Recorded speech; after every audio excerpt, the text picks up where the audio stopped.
Good morning, people. Right here in Cambodia this morning, just thinking about driving in Cambodia. So if you move to Cambodia and want to drive your own vehicle, what do you want to do? What are you going to do? What do you have to do? You can buy a vehicle and you can get a Cambodian driver's license. It will help if you have a local or even a hired somebody that's has the specialty of helping with government processes. But getting a Cambodian driver's license is fairly easy, but you do have to go take your U.S. driver's license, or probably your other country's driver's license.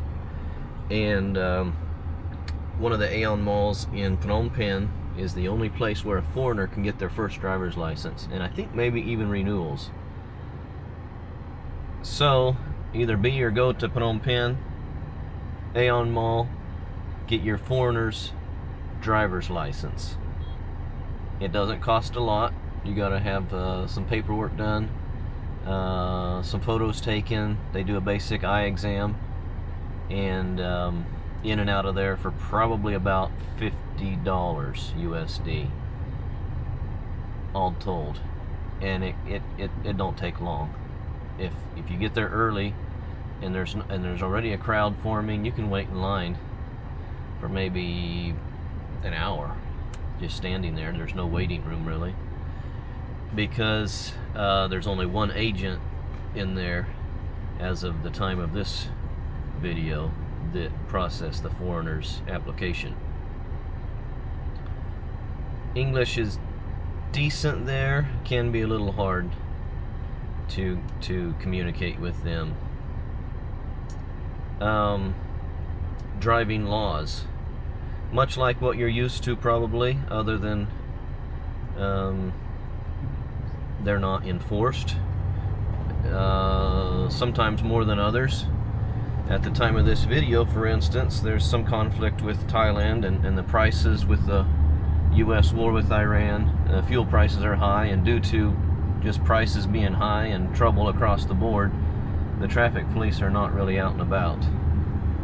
But when they are, they can pull you in for speeding. The front seats do need to wear a seat belt, and your children, if you have any, should be in the back.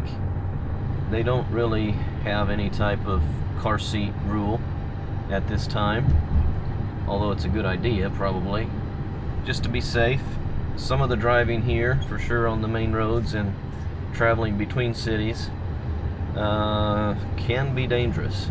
Generally not, but it can be. There's a few drivers on every road in every country that have a death wish.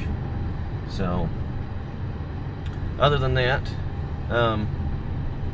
keep it slow, keep it gentle, keep it easy, watch out for motos, and you do have to have these stickers on the windshield,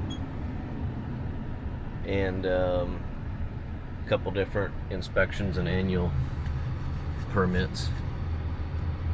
And it does again help to have a local or somebody help you with that, but it's not too hard to figure it out yourself if you have a mind to.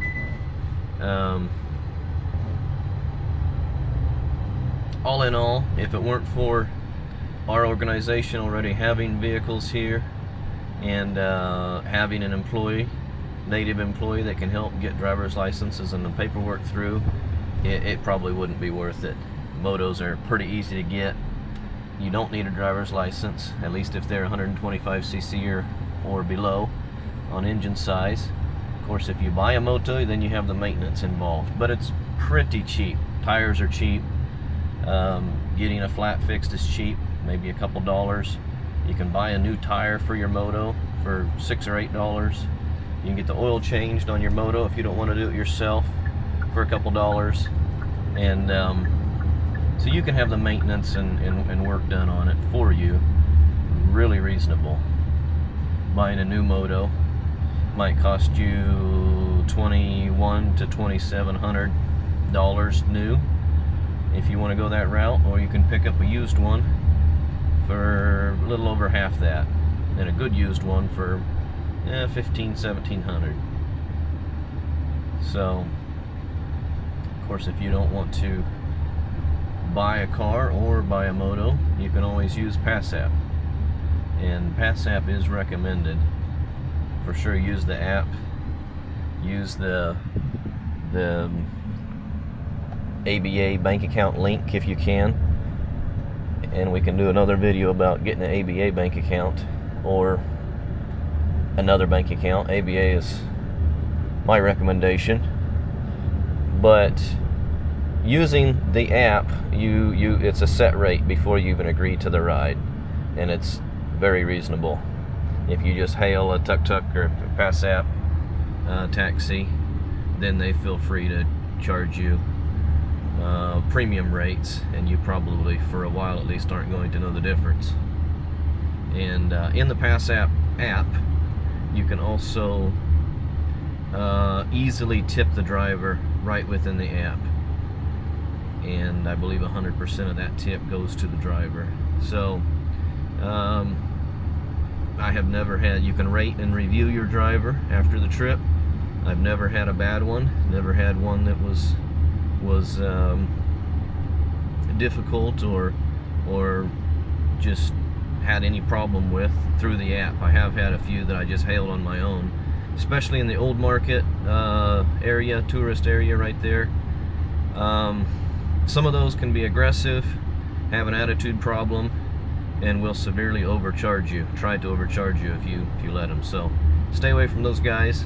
Use the PassApp. It's easy, it's safe, it's good, it's economical, and just can't hardly go wrong with it. And if you don't want to use the ABA link on the PassApp app, you can also just pay with cash, and it'll tell you exactly how much cash, you know, 11,000, 2,000, 5,000, whatever it is. You can easily see, even if you can't understand the driver, you can easily see what you need to pay them. Simple, fun, and easy. So, alright guys.